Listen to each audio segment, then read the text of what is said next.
Budget day యూజువల్గా high volatility day ఉంటుందని మనందరికీ తెలుసు. కానీ ఇవాళ కూడా ఒక మంచి సెటప్ వచ్చింది.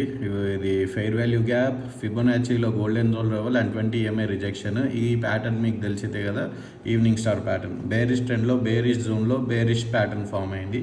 సో మంచి ట్రేడ్ అయితే మనకు దొరికింది. ఓకే, అండ్ ఇవాళ యాక్చువల్లీ ఈ బడ్జెట్ డేకి మనకి మెయిన్ థింగ్స్ ఏంటంటే, డైరెక్షన్ తెలిసినా తెలియకపోయినా మనం ప్రాఫిట్లో ఉండే డే ఇది. ఎందుకనంటే ఐవీస్ స్పైక్ అయిపోతాయి కదా, ఐవీ స్పైక్ అయిపోతే ఐదర్ సిఈ కానీ పిఈ కానీ రెండు స్పైక్ అయిపోతాయి.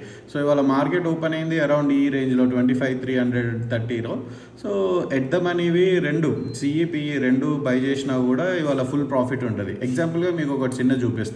ఇవాళ మార్కెట్ ఓపెన్ అయింది around 25,300, right? So 25,300 CE 25,300 PE తీసుకున్నా కూడా మార్కెట్ ఓపెన్ అయింది ఇక్కడ 940 915 ఆ టైంలో 200 చేంజ్లో. సిఈ ప్రైస్ 200 చేంజ్ ఉంది, పిఈ ప్రైస్ అరౌండ్ 180 చేంజ్లో ఉంది. ఓకే, సో ఈ 915కి చూసుకుంటే 190.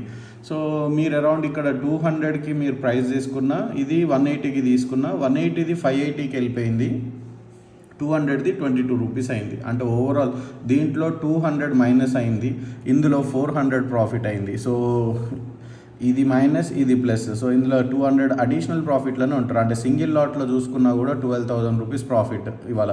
ఓకే, సో ఐవీ స్పైక్ అయిపోతాయి. నాట్ ఓన్లీ యూనియన్ బడ్జెట్, ఏది ఉన్నా కూడా, ఏ ఈవెంట్ అయినా కూడా, ఎటువంటిదైనా కూడా ఐవీస్ ఇమీడియట్గా స్పైక్ అవుతాయి. అది అవుతుందా లేదో చూసుకోవడం సింపుల్. మనం ఇక్కడ సెన్సిబుల్లోకి వెళ్ళాలి. Start day before day it was around 17-18 ఉంది ఐవీ, ఇవాళ డైరెక్ట్ 24-25. ఓకే, సో ఇలాంటి స్పైక్స్ వచ్చినప్పుడు మనం మిస్ అవ్వకూడదు. లాంగ్ స్ట్రాటజీ అప్లై చేస్తే చాలు. లాంగ్ స్ట్రాడల్ మీకు అది ఐడియా ఉంటుంది. ఇది లాంగ్ స్ట్రాడల్. ఓకే, ఇట్లా చేసుకున్నా కూడా మనకి ఈదర్ వేస్ డైరెక్షన్ ఎటు వెళ్ళినా మన ప్రాఫిట్ వస్తుంది. ఎగ్జాంపుల్గా ఐవీస్ ఉంది కదా, అది 1 పాయింట్ రేజ్ అయినా కూడా ఆన్ అండ్ యావరేజ్గా 1000 రూపీస్ 1 లాట్ మీద వస్తూ ఉంటుంది. సో ఇది మీరు ప్రాక్టికల్గా చూడండి ఐవీస్ పైకి అయినప్పుడు, and it will be useful. Okay, ఈ వీడియో చేయడానికి కూడా రీజన్ ఏంటంటే, నెక్స్ట్ ఈవెంట్ రోజు ఇది రిపీట్ చేయడానికి ఒక జర్నల్ మనకి ఉండాలి. సో వీడియో ఎండ్ చేస్తున్నాను. నచ్చితే like, share, comment. Thank you.